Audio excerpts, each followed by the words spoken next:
Funcionários do aeroporto do Reddit, qual é a coisa mais estranha e assustadora que aconteceu no vosso aeroporto? Divirtam-se a ver. História 1. Eu estava no aeroporto um dia, à espera que a minha namorada me viesse buscar depois do meu voo. Ela estava a cerca de 20 minutos de distância, por isso sentei-me junto a uma janela para Reddit, obviamente, e, como é normal, havia vários funcionários do aeroporto, seguranças, passageiros, etc., a vaguear por ali. Passados cerca de 5 minutos, reparo que dois polícias com um cão me estão a observar. Eles vão a passar, e de repente o cão aproxima-se muito de mim e senta-se. Os polícias olham-me intensamente e metem a mão debaixo do parapeito onde eu estava sentado. De repente, atiram um saco com algumas gramas de erva. Um dos polícias diz: "O que é que se passa?" Então, o outro polícia desata a rir e explica que estão a treinar os cães e que eu me tinha sentado exatamente no local onde tinham escondido o saco de erva para o cão encontrar. Os polícias estavam a rir-se tanto que tiveram de fazer uma pausa de 2 minutos no treino e, depois de a minha tensão arterial ter voltado ao normal, também achei muita piada. Editar. Devia ter mencionado que tinha pelo menos 300 raus de parapeito de janela para escolher onde me sentar, e por acaso, escolhi aquele sítio exato. História 2. Pittsburgh International. 3 da manhã, há alguns anos atrás. Vi uma mulher mais velha a cair na escada rolante para cima. De cada vez que se virava, gritava, "Estou bem", como o Philbert do Rocko's Modern Life. Flop, I'm okay, flop, I'm okay, flop, I'm okay rolou no lugar durante talvez 1 minuto antes de alguém desligar aquilo. História 3. Os aeroportos empregam falcoeiros. Os pássaros são utilizados para manter outros pássaros afastados dos aviões, porque um pássaro num motor pode estragar o dia a alguém.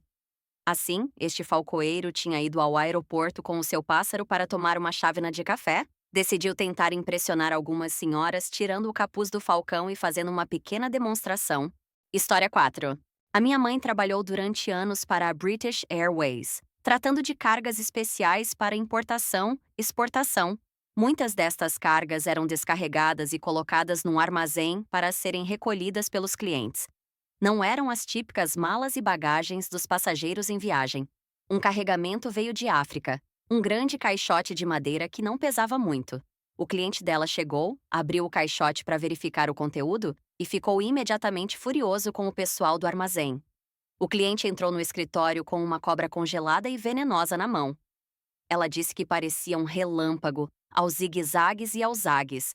Ele gritava com ela no escritório, gesticulando loucamente com a cobra morta, exigindo uma indemnização de centenas de milhares de dólares. Afinal, ele não os declarou como animais. Provavelmente para contornar as leis alfandegárias. Havia dezenas, se não centenas, de várias cobras venenosas no caixote. A área de carga da maioria dos aviões não é aquecida, por isso as pobres cobras congelaram, literalmente, até a morte durante o transporte. Ele não pôde processar e teve de responder a algumas perguntas interessantes do Departamento do Tesouro depois de tudo ter sido dito e feito. O pior é que ele estava a importá-las para fazer antiveneno. Se ele as tivesse declarado e pago para que fossem enviadas corretamente, teria tido um lucro saudável e provavelmente salvado algumas vidas. Editar, obrigado a todos pelos comentários. Ficamos a saber que antiveneno é outra palavra para antiveneno, que os aviões modernos têm áreas de carga aquecidas e que Samuel L. Jackson fez muita falta num armazém há 30 e tal anos. Aproveito para dizer que deve certificar-se de que verifica com a sua transportadora se vai voar com animais de estimação, ou mesmo cobras venenosas. E certifique-se de que o faz em segurança. Como um dos comentadores postou, por favor, não envie a sua mulher numa caixa nas férias. História 5. Estava na tripulação de cabina a fazer um turnaround de Dubai, UAE para Muscat, Oman e de volta. Estávamos em terra em Muscat e ouvimos do pessoal de terra para tomar cuidado extra com uma passageira que estava prestes a embarcar. Era uma senhora inglesa nos seus 50 anos, como podem imaginar, bem vestida, mas despretensiosa na mesma. Mas parecia completamente abalada quando embarcou. Então, o que aconteceu foi que ela tinha feito o check-in da sua bagagem e tinha ido para a segurança. Quando deu por si, estava a ser detida, algemada e levada para uma sala para ser interrogada. Pegaram na mala e começaram a interrogá-la. Agente da polícia do aeroporto. Foi a senhora que fez esta mala. Senhora? Sim, polícia do aeroporto. Então sabe o que está na mala? Senhora. Sim, e começou a descrever o que estava na mala. O interrogatório prolonga-se por algum tempo e é bastante agressivo. O agente da polícia abre então a mala e, mesmo em cima de tudo, está um pacote cheio de marihuana. A senhora fica horrorizada e protesta a sua inocência, que não sabe de nada. A pobre senhora está completamente desolada. A gravidade da situação atinge-a e fica inconsolável. O tráfico de droga em qualquer lado é um grande não, mas nos países do Médio Oriente pode dar pena de morte. Os agentes analisaram as imagens do momento em que a sua mala foi verificada, e quando ela colocou a mala no cinto e se virou, um homem que estava mesmo atrás dela, em segundos, abriu os fechos e meteu-a lá dentro. Ela não fazia ideia de quem era esse homem. Por isso foi libertada e pôde continuar a viajar, mas a sua mala foi confiscada como prova. Nessa altura, ela não estava muito preocupada com a mala. Comprei-lhe um brandy bem grande. A lição a aprender é não perder as malas de vista nem por um segundo. História 6. Trabalho no aeroporto local. Vivo numa ilha minúscula e o aeroporto é mais pequeno do que a nossa biblioteca. E, no verão passado, tivemos um furacão a aproximar-se. Toda a gente estava a fazer as malas para evacuar. Alugávamos carros como loucos às pessoas que fugiam e tentávamos tirá-las da zona da tempestade. Estava a verificar os carros que tínhamos e, quando voltei para cima, estava um homem sentado num banco lá fora, com uma tempestade de aspecto apocalíptico a cair sobre nós, o vento a soprar por todo o lado, a tocar trombone com toda a alma. Não faço ideia de onde ele veio ou o que estava a fazer, mas foi surreal. Parecia algo saído de um filme de David Lynch. Editar. Para esclarecer, esta ilha é minúscula, mas também fica muito perto da costa e tem uma ponte para o continente. História 7. Quando um dos nossos funcionários de serviço de linha a viu, ela já tinha aberto a porta de entrada principal de um avião global X-Aéreas. Quando ele se aproximou, ela olhou para ele e perguntou-lhe se a podia ajudar a pôr as malas a bordo. Quando ele lhe disse que não podia, ela disse-lhe que ia levar o avião para a China e não queria chegar atrasada. História 8. Trabalhei no aeroporto de Perth até há pouco tempo. A maior parte dos voos em Perth vão para Bali, e vêem-se algumas pessoas com personalidade. Leia-se Bogans de Bali. Um voo da Jetstar teve um atraso de 7 horas e uma mulher e o marido aproveitaram o tempo para ficarem completamente malucos. A mulher queria um cigarro e, em vez de sair e passar novamente pela segurança, acendeu-o no meio da loja Duty Free. Os meus colegas tentaram rapidamente impedi-la, mas ela disse-lhes para se irem embora. Polícia do aeroporto, multa de $10.000 e nenhum voo para Bali. Devia ter dado ouvidos aos funcionários. História 9. A minha hora de brilhar. A maior parte do trabalho no aeroporto é banal, mas há sempre um passageiro que nos deixa uma boa impressão. Havia um grupo de pessoas que vinha numa viagem de negócios e o patrão nunca tinha viajado de avião. Um dos seus empregados chegou e explicou que lhe tinham dito que precisava de registros dentários para a EDSA e queria que nós alinhássemos. Então o patrão entra e dá-me a sua identificação e um raio-x do dentista para fazer o check-in para o seu voo. Tentando não me rir, mostro ao meu colega de trabalho que aponta para ele e diz: "Bem, a TSA pode ter um problema com isso."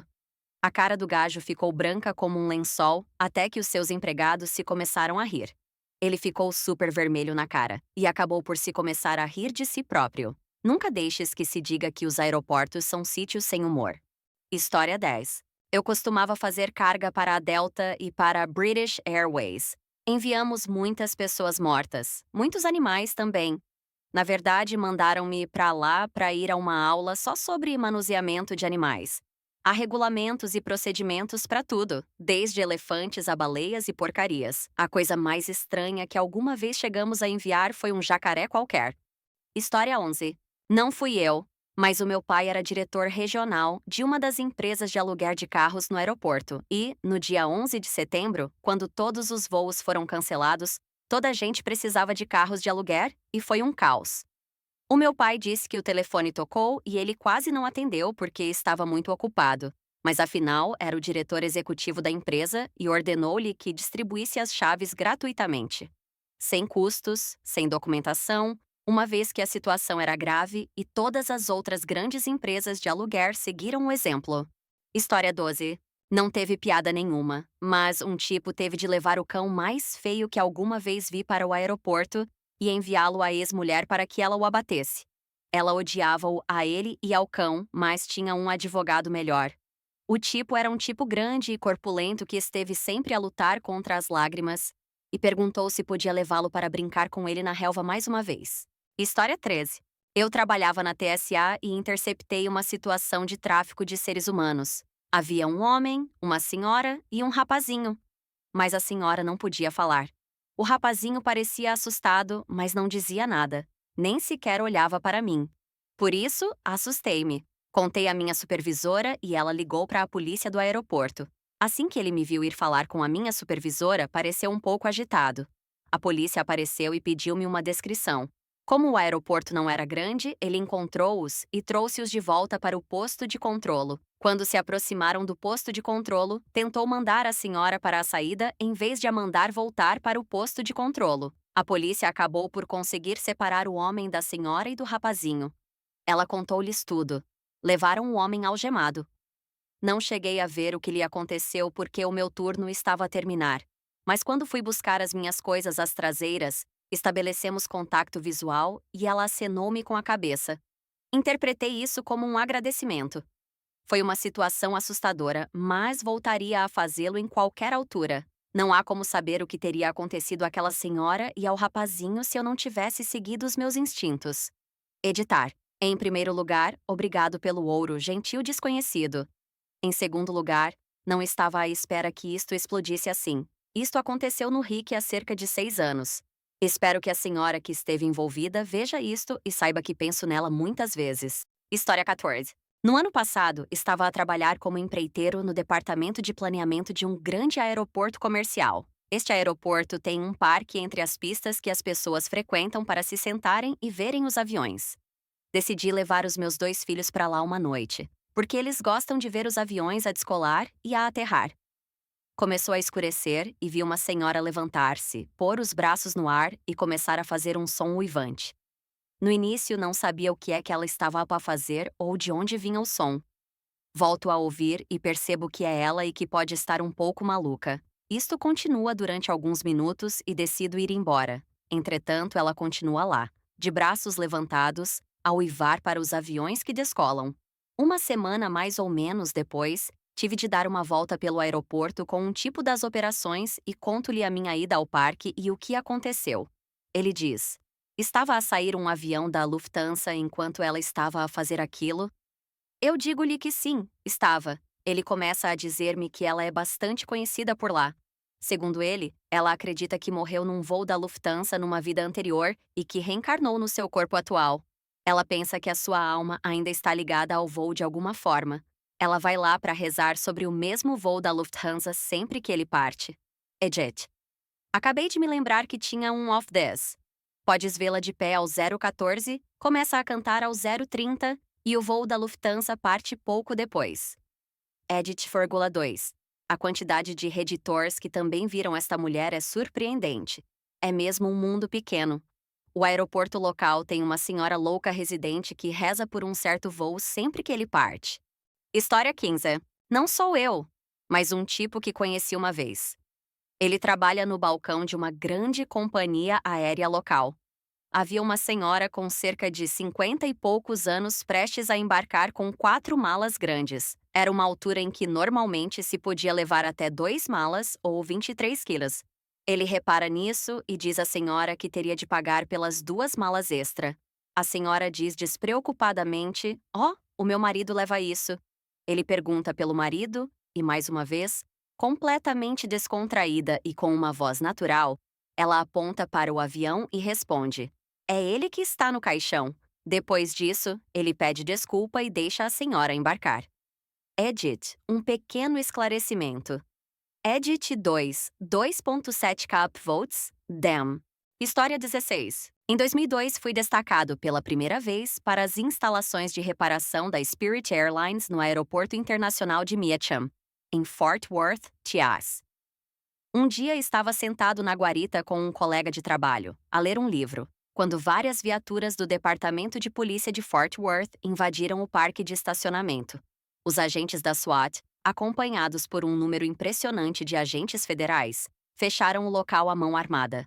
Eu e o meu colega de trabalho fomos arrastados para fora da guarita. E sim, quero mesmo dizer arrastados e mantidos pela polícia à mão armada enquanto eles protegiam as instalações. Acontece que a Spirit não tinha feito uma verificação adequada dos antecedentes dos mecânicos e alguns deles estavam no país ilegalmente, usando documentos falsificados. Muitos eram suspeitos de terem ligações a grupos extremistas nas Filipinas. O rumor no escritório é que um executivo de nível superior da Spirit os tinha trazido em privado para reduzir os custos com a folha de pagamentos. Mas isso nunca foi confirmado. Como se isso não fosse suficientemente mal, o meu colega de trabalho e eu fomos repreendidos por não termos telefonado ao nosso supervisor assim que a rusga ocorreu. Sabem, enquanto estávamos a ser detidos sob a mira de uma arma. E para os sépticos. História 17. Os meus pais trabalhavam em aeroportos e contaram-me esta história que aconteceu algures no final dos anos 70. Repararam numa mancha roxa no chão de mármore perto da fila de check-in. Pensando que alguém tinha entornado vinho tinto no chão, uma empregada de limpeza foi lá e limpou a mancha. Cerca de meia hora depois, a outra poça de púrpura. Vem um outro empregado de limpeza e limpa-a. Eventualmente, o empregado de limpeza original regressa e repara que a mesma poça que já tinha limpo está de volta. Não sabe o que se passa? Olha para cima. Há uma conduta de ar a pingar qualquer coisa. Talvez seja o líquido de refrigeração do ar-condicionado ou algo do gênero. Ele informa o seu supervisor. Nada acontece durante um dia ou dois. Eles continuam a limpar o líquido de refrigeração. Eventualmente, mandam um técnico de ar-condicionado para o telhado. Ele volta a descer a escada, branco como um lençol. É um corpo. Acontece que alguém tinha tentado passar pela segurança subindo pelas condutas de ar. Isto é pré-die hard, lembras-te, por isso bastante inteligente. O que não foi tão inteligente foi ter tomado um caminho errado no escuro e ter caído 30 pés numa queda do mecanismo da ventoinha. Smosh. História 18. Não eu, mas um amigo. Ele costumava trabalhar a reabastecer aviões. Na maior parte dos dias, durante o almoço, sentava-se no aeroporto e observava as pessoas. De qualquer modo, um carrinho com um monte de bagagem passa e o saco que estava na ponta cai sem que ninguém se aperceba, exceto ele. Passado algum tempo, a segurança é notificada do saco desconhecido. Tomando todas as precauções, a segurança traz o cão farejador de bombas para o verificar. O cão fareja-o durante um segundo e, de repente, começa a bater no saco. História 19. Outra desta vez do meu pai. Estávamos a sair de um avião no aeroporto de Lagos. Estávamos em 1992, eu tinha cerca de 10 anos. Andei a vaguear pela sala das bagagens e encontrei, num canto isolado, um elevador de serviço com um buraco enorme na porta. Uma noite, depois de um turno, um empregado de limpeza utilizou o elevador de serviço para voltar à zona de saída, onde podia guardar o seu carrinho, etc. O elevador avaria-se entre pisos. O botão de emergência não faz nada. Estamos na Nigéria, lembrem-se. E claro, isto foi muito antes de os telemóveis terem sido introduzidos. Ele bate e bate no interior do elevador, mas é numa zona calma do aeroporto onde ninguém vai. Ele não está escalado para o turno do dia seguinte. Os seus colegas entram e assumem que o carrinho foi roubado porque o armário está aberto e não está lá. Eles continuam. Quando tentam utilizar o elevador de serviço, este não funciona. Não ouvem o colega, pois este está preso mais perto do piso de baixo do que do piso de cima. O empregado de limpeza preso já lá está há cerca de 18 horas. Está desesperado. Bebe a água do balde da esfregona. Continua a bater no elevador na esperança de que alguém chegue. Passam 24 horas e a família vai ao aeroporto para saber onde é que ele está. A sua aldeia não tem telefone, pelo menos não um que funcione. Os colegas não o viram. Talvez tenha ido à cidade gastar o seu ordenado, que lhe tinha sido entregue nessa manhã? Por fim, já passaram quase 48 horas. O homem preso sente-se mal por ter bebido a água do balde da esfregona. Teve de usar outro balde como sanita. O cheiro é insuportável. Chega um técnico para tentar arranjar o elevador avariado. O técnico consegue fazer descer o elevador até ao rés do chão, mas as portas não se abrem. Tentam forçar, empurrar, nada as faz mexer. Até retiraram os motores e tentaram a mão. Por fim, apercebem-se que vão ter de o cortar. Então, ligam a rebarbadora e fazem um buraco de 2 pés por 2 pés na porta. Não conseguem passar a rebarbadora para o interior da porta. Aparece o maçarico de soldar, machado de gás ou o que lhe queiram chamar. Claro que isto é atirar metal quente para dentro do elevador. O empregado de limpeza está completamente assustado. Esteve 48 horas às escuras e agora alguém lhe atira metal quente. Ele sai a rastejar, desmaia e é levado numa ambulância. Sobreviveu, mas não regressou ao seu trabalho no aeroporto. O elevador avariado ainda lá estava até nos irmos embora em 1995. Quando regressei em negócios em 2001, já tinha sido reparado. Ainda penso no pobre rapaz sempre que entro num elevador. História 20. Não era um empregado, mas sim um passageiro. Fui apanhado numa revista aleatória da TSA e o agente perguntou-me se tinha algum metal no corpo. Ao que respondi: tenho um iod. O agente passou-se e começou a chamar outros agentes. Ela reuniu toda a sua calma e disse: por favor, repita que tem um iud consigo. Ao que eu tive de responder: não. Um iud, um dispositivo intrauterino de cobre para controlo de natalidade. Ela não sabia o que era um iud. Aposto que agora se vai lembrar. História 21. Fui agente de rampa durante algum tempo. Para quem não está familiarizado com o termo, significa que carregava e descarregava malas. Algumas das coisas mais interessantes que vi foram no processamento de bagagens. Uma lista de coisas que vi no processamento de bagagens. Transporte de uma cabeça humana era um contentor grande, arrefecido a nitrogênio. Foi declarado como cabeça, tecido humano. Globos oculares humanos, órgãos genitais humanos, pele humana.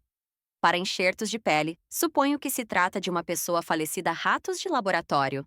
Uma grande faculdade de medicina fica numa cidade vizinha, sêmen de cavalo. Aeroporto do Centro-Oeste, por isso vi-o muitas vezes. Sêmen de touro, sêmen humano, cobras, cães em jaulas. Tentei sempre acalmá-los. Por favor, não voem com os vossos cães se o puderem evitar. É uma experiência aterradora para eles. História 22. Um dia, a meio do turno, disseram-nos para irmos para dentro, apagarmos as luzes e não olharmos para fora. Sem sabermos que raio se estavas a passar, obedecemos. Assim que todos entraram, as grandes luzes do estádio que cobriam todo o aeródromo foram apagadas e todo o aeródromo ficou às escuras. Ouvimos um ruído baixo ao longe, que se aproximava cada vez mais, e começaram a surgir rumores. Estávamos a ser atacados, havia extraterrestres, etc. Por fim, ouvimos 3 aviões grandes a voar muito baixo e a desaparecer. História 23. O meu pai tinha uma empresa no Missouri e contratou um mecânico que acabou por ser horrível. Deixava as ferramentas por todo o lado. Os caminhões em que trabalhava avariavam-se. Tudo estava coberto de impressões digitais oleosas, etc. O empregado foi despedido e esquecido. Passados alguns anos, os meus pais estavam na lua de mel em Cancún, a entrar no avião para voltar para casa quando o piloto anuncia pelo sistema de som que o avião não pode descolar durante algum tempo por causa da manutenção. O meu pai olha pela janela para a asa e vê impressões digitais oleosas e ferramentas por toda a asa e no chão. O seu antigo mecânico sai de debaixo da asa e começa a trabalhar debaixo de um painel na asa. O meu pai fica super preocupado e quer sair do avião imediatamente. Edição para todas as perguntas. Não, ele não saiu. Uma vez que tinham pago o voo, acho que a minha mãe não os ia deixar sair nem num milhão de anos. Chegaram a casa em segurança, ou eu não estaria aqui para vos contar esta história. História 24. Não sou eu, mas a minha irmã trabalha no aeroporto. Coisas engraçadas. Convenção de sexo na cidade. Alguém que ia passar pela segurança tinha um bildo que tem uma ventosa de um lado para colar numa mesa ou noutra superfície. O funcionário da TSA não se apercebeu do que era quando estava a fazer o controlo de bagagem e colou a parte de sucção na mesa. O funcionário da TSA não se apercebeu do que era quando estava a fazer o controlo de bagagem e prendeu a parte de sucção na mesa. Tiveram de a deslizar até a borda da mesa para libertar a sucção. O tipo ganhou-o numa luta de escorpiões ou algo do gênero. O empregado da TSA disse: pirem-se daqui, vou para casa. Engraçado e assustador.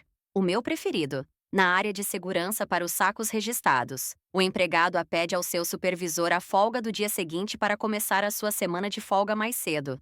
O supervisor diz que não, porque já tem muita folga. A está a verificar um saco quando algo lhe pica a mão. Diz ao seu supervisor que há algo afiado no saco que o esfaqueou. O supervisor pensa que ele está a tentar arranjar desculpas para ir para casa, mas verifica o saco. A coisa afiada era um escorpião. O supervisor diz a para se sentar com a mão para baixo e chama os primeiros socorros. O agricultor chega depois de ter tratado de uma situação num outro aeroporto e coloca o escorpião em gelo para o matar e pergunta ao hospital se precisam dele para o antiveneno. O tipo liga ao supervisor e diz-lhe que não vai estar cá amanhã nem no próximo mês porque tiveram de lhe dar tanto antiveneno. Depois diz ao chefe para lhe chamar o rei dos escorpiões. Eu vi uma fotografia do escorpião. Parecia grande. Também acho que tudo isto, exceto o da convenção de sexo, aconteceu no terminal internacional. Mas posso estar enganado, Edith. Muita gente está a dizer-me que, se era grande, não era assim tão perigoso. Eu não estava lá, por isso não sei qual era o tamanho real do escorpião. Parecia grande numa fotografia, mas não havia mais nada na fotografia com que o comparar. De qualquer forma, tiveram de lhe dar antiveneno e de o afastar do trabalho para recuperar. Além disso, não estamos numa zona em que os escorpiões em estado selvagem sejam comuns. Por isso duvido que o supervisor soubesse o quão perigoso podia ou não ser e tomou as medidas corretas para se certificar de que o agente estava bem. O tipo sobreviveu. Adoro a história porque ele teve uma folga extra e disse ao patrão para lhe chamar o rei dos escorpiões. História 25. Uma mulher adulta adormeceu enquanto esperava que o seu voo embarcasse. Chamaram o seu nome várias vezes. Este era um aeroporto pequeno, por isso estava calmo e ela estava na zona. Ela simplesmente adormeceu. Acordou e apercebeu-se disso depois de o agente da porta de embarque já ter recuado a rampa e o avião estar a recuar para começar a taxiar. Ela estava lá a gritar a plenos pulmões, a praguejar, a chorar, e depois foi para o telemóvel falar com a mamã. E não parava de gritar que a mãe tinha de fazer alguma coisa por ela porque o idiota do agente da bilheteira não a deixava entrar no voo. Não é tão estranho. Mas não deixa de ser engraçado para mim. Um tipo veio dizer-me que alguém tinha deixado a bagagem na zona de embarque. Há sempre um aviso para avisar alguém se virem bagagem abandonada ou algo suspeito. Digo-lhe que está bem, vou chamar a Tessa. Ele está claramente a passar-se e a dizer que provavelmente há uma bomba no saco. Acalmo e ele volta para o seu lugar. Cerca de 10 minutos depois, vou ter com ele com um agente da TSA e pergunto-lhe onde está o saco. Ele aponta para um saco mesmo ao lado dele e começa a divagar outra vez sobre o facto de provavelmente haver uma bomba lá dentro, etc. Então, eu pergunto-lhe: se tens tanta certeza de que há uma bomba no saco, por que é que estás sentado mesmo ao lado dele? História 26. Um dos nossos pequenos aviões estava a aproximar-se e teve um problema com o sistema hidráulico. O piloto desligou os sistemas automáticos para resolver o problema manualmente. Sem qualquer aviso que lhe dissesse o contrário, aterrou o avião sem trem de aterragem. O piloto teve de declarar o estado de emergência, levar o avião o mais alto possível para dominar as abelhas e aterrar o mais depressa possível. Tivemos um empregado que mutilou a mão a tentar prender a barra de reboque à roda da frente. Havia sangue por todo lado, e aquela porcaria nunca mais foi a mesma. Mas o mais assustador, talvez, não seja o que acontece no aeroporto. Mas quem trabalha na rampa do aeroporto às 2 da manhã? Durante os meus 3 anos e meio, lá trabalhei com 3 assassinos, tentativas de assassínio diferentes. Um tipo envolveu-se numa discussão num colégio local e matou alguém numa sala de aula. Outro espancou a filha de 3 anos da namorada até a morte. Está atualmente no corredor da morte do Arizona. E o mais doloroso para mim, um dos meus amigos, um tipo com quem eu era super fish e que considerava super simpático, esteve envolvido num assalto que correu mal. O parceiro dele acabou por esfaquear a mulher a quem estavam a tentar sacar dinheiro. Depois fugiram os dois e o parceiro assassinou-o antes de se matar. História 27. Eu não era funcionário do aeroporto, mas estava lá a acompanhar funcionários como parte de um programa de formação de pilotos. Uma das nossas rotações era passar alguns dias com os bombeiros. Felizmente, não havia muita ação, mas o quartel dos bombeiros ficava no meio do aeródromo, por isso a vista era épica. Na altura, a Guarda Aérea Nacional da Virgínia operava F-16 a partir do aeroporto. Saíam 3 jactos de cada vez e aterravam, 1 a 2, 3, em rápida sucessão. Eu estava no quartel dos bombeiros quando 3 F-16 estavam em final curto para aterrar. A torre pediu a um jato executivo para aguardar perto da pista de chegada. O jato executivo não ouviu ou não entendeu e rolou para a pista. A torre disse aos F-16 para darem a volta. O jato principal virou para a esquerda, seguido pelo jato número 2. Mas o número 3 continuou a vir, com o trem de aterragem embaixo e a luz de aterragem acesa. A torre pediu ao jato número 3 para dar a volta. Como os rádios são codificados, só conseguíamos ouvir a torre a falar, não o F-16. O jato número 3 continuavam de aproximar-se, o jato executivo não tinha para onde ir e os bombeiros começaram a ficar ansiosos. O F-16 número 3 voou diretamente por cima do jato executivo, ao mesmo tempo que puxou o trem de aterragem e carregou no pós-combustor, percorreu metade do comprimento da pista. Depois puxou para a esquerda para se juntar aos seus companheiros. O F-16 deve ter ultrapassado o jato executivo a 30 metros, mas pareceu muito mais perto de nós, no quartel dos bombeiros. E tenho a certeza que ainda mais perto do piloto do jato executivo. Os bombeiros acharam hilariante. O piloto do F-16 põe as cuecas do piloto do jato executivo em código castanho usando a pós-combustão. História 28. Trabalhava num aeroporto minúsculo com aviões de salto de poça. O avião aterrou num dia de muito vento no inverno, por isso ainda havia algum gelo no chão. Saí para sinalizar a entrada do avião e fiquei a ver, incrédulo, como o vento soprava o avião todo de lado em direção à vala ao lado da pista de circulação. Felizmente não havia ninguém e passageiros a bordo. Edit. Because you're anal retentive, edit 2. Quick clarification that they landed fine because the wind was parallel with the runway. However, the taxiway they were trying to go down was perpendicular to the wind. Ventos de 60 a 70 mph, plus algum gelo residual na taxiway, ors no bueno. A cauda do avião estava a se elevar com o peso do vento e a tentar arrastar o resto do avião para a vala. Parecia que alguém tinha uma corda invisível presa à cauda e estava a tentar arrastá-la para a vala com um trator ou algo do gênero. Foi de loucos. História 29. Trabalho na rampa de carga. Estamos na extremidade da pista principal e há uma zona pantanosa a cerca de 90 metros do fim da pista. Um dia, vimos uma carrinha a rolar na estrada de serviço perto do pântano e ouvimos vários tiros de caçadeira. Alguns minutos depois, os tipos do aeroporto na carrinha apareceram e perguntaram se alguém queria alguns gansos de graça. Um dos nossos tripulantes levou 2 gansos mortos para casa e fumou-os para nós. Delicioso. Aparentemente, os gansos voltavam logo para aquele local se fossem deslocados à força. Por isso tiveram de ser removidos permanentemente. História 30. Não é assustador, mas...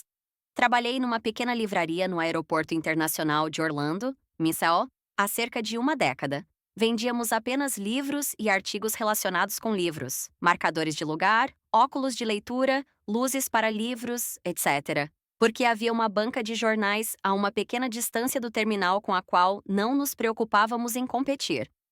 Um dia, um homem careca, muito alto, anguloso e francamente intimidante, veio a correr até o balcão e gritou-me diretamente para a minha cara perplexa. "Onde raio estão os vossos jornais?" Gaguejei as minhas desculpas enlatadas e apontei para o outro lado da rua, para a outra loja. Era um tipo chamado James Carville, um conhecido comentador político e personalidade dos média. Uma vez tomei um café com Abraham Lincoln completamente mascarado e muito convincente no Starbucks ao lado da nossa loja.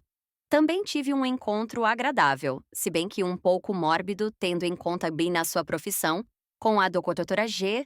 Jangaravalha. O pior quase acidente, no entanto. A minha melhor amiga trabalhava na mesma loja e estava a fazer um turno enquanto eu estava de folga. Voltei no dia seguinte e recebi uma prenda fantástica dela. O James Earl Jones tinha entrado na nossa loja e autografado alguns dos livros pop-up da Guerra das Estrelas que tínhamos em estoque. A minha melhor amiga não o tinha reconhecido de todo, e nem sequer conhecia a sua carreira. Até que o nosso gerente se aproximou dele. Ficou chocada por ele ter dado a voz ao Vader e falou-me do fato de ter conhecido o pai do Simba. História 31. O pai de uma amiga da escola trabalhava no controlo de passaportes em Gatwick em meados dos anos 80. Nessa altura, os passaportes eram muitas vezes escritos à mão e tinham espaços para coisas como características distintivas. Um dia, uma jovem apresentou-lhe o passaporte e ele abriu-o e comparou a fotografia. E depois fez uma pausa antes de dizer: "Isto é um pouco invulgar." Mostrou-lhe o passaporte aberto onde se lia em parte: características distintivas, mamas grandes. História 32. Obrigatoriamente não um empregado do aeroporto. Isto aconteceu em Manila, que tinha a notória distinção de ter o pior aeroporto do mundo durante vários anos seguidos. Enquanto esperávamos pela nossa bagagem, o tapete rolante parou. Em vez de chamarem um técnico para arranjar o tapete, os idiotas que estavam a gerir o tapete tentaram dar o arranque e, em vez disso, mandaram uma parte das peças de borracha do tapete rolante pelos ares. Felizmente, ninguém se magoou, mas causou uma grande cena e demorou cerca de 1 hora até que o tapete rolante voltasse a funcionar. Agora está a perguntar: não podiam simplesmente transferi-lo para outro local de recolha de bagagem? Não, lembre-se que estamos a falar do aeroporto de Manila. Não fazemos um esforço extra pelos nossos viajantes. Não, senhor. Mas essa não foi a melhor parte de toda a experiência. Depois de esperar o que pareceu uma eternidade, as pessoas já estavam a receber as suas malas e tudo o mais. Uma caixa em particular sai do buraco mágico do tapete rolante e um passageiro entusiasmado pega nela. Feliz por a caixa, claramente rotulada como frágil, ter sobrevivido intacta, vai buscá-la ao tapete rolante. O conteúdo da caixa, que parecia porcelana fina, cai imediatamente no tapete rolante e no chão circundante, o que causa outro atraso na bagagem enquanto os funcionários do aeroporto limpam a confusão. O homem, claramente exasperado, não consegue deixar de se rir de como o seu dia estava a correr mal. Ainda bem para ele. Editar. Lembro-me de outro incidente. Durante o check-in do nosso voo, um certo funcionário do aeroporto estava a oferecer às pessoas para saltarem as filas em troca de algum dinheiro. Uma senhora coreana aceitou mesmo a oferta. Eu teria tentado avisá-la, mas ela fugiu logo com o tipo. História 33. O meu pai trabalhava como tripulante de terra num grande aeroporto nos anos 90.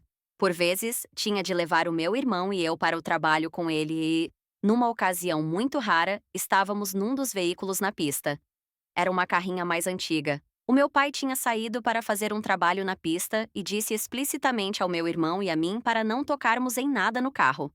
Por isso, claro, o meu irmão, como era um homem ansioso, a certa altura decidiu que queria baixar a janela de trás da carrinha. Subiu para o lugar do condutor e começou a puxar alavancas. Se bem me lembro, a alavanca de velocidades deste veículo estava na coluna de direção e, claro, foi aí que ele agarrou. O carro começou a rolar, em direção a um avião bastante grande. Não me lembro exatamente do que aconteceu a seguir, mas, segundo o meu pai, grande parte da tripulação de terra começou a perseguir o carro à medida que este se aproximava cada vez mais do avião. Finalmente, um dos tripulantes conseguiu saltar para dentro do carro e pará-lo, a poucos metros do avião. Não tenho a certeza da distância, mas foi muito perto. O meu pai também nos conta algumas histórias de vez em quando. Outra das minhas favoritas é que, quando ele estava a trabalhar nas chegadas na pista, se visse pessoas de pé antes de o avião parar de se mover, dava o sinal de paragem aos pilotos para que estes carregassem nos travões com um pouco mais de força. História 34. Não sou funcionário do aeroporto, mas o meu pai é. Tenho a certeza que ele tem muitas histórias, mas a minha preferida é uma que também vivi. Estávamos na fila da TSA em família, a caminho de uma visita a familiares do outro lado do país. A fila estava lenta como sempre, mas estávamos a chegar ao ponto em que tínhamos de tirar os escorts, os cintos e tudo o resto. De repente, há uma agitação à nossa frente, onde as pessoas pegam nas suas malas depois de passarem pelo scanner. Uma mulher meteu as seguintes coisas na sua bagagem de mão e recusa-se a ouvir a TSA quando lhe dizem que não as pode levar. Uma embalagem dupla de manteiga de amendoim Costco, uma torradeira, daquelas que atiram as torradas ao ar. Um liquidificador com lâmina, tenho a certeza de que também havia outras coisas, mas nunca me esqueci daquelas 3 coisas a serem lentamente retiradas da sua mala. História 35. Há 4 anos consegui um emprego como agente de rampa num aeroporto charter na minha cidade. Trabalhei lá todos os verões, mas esta história ainda me vem à memória.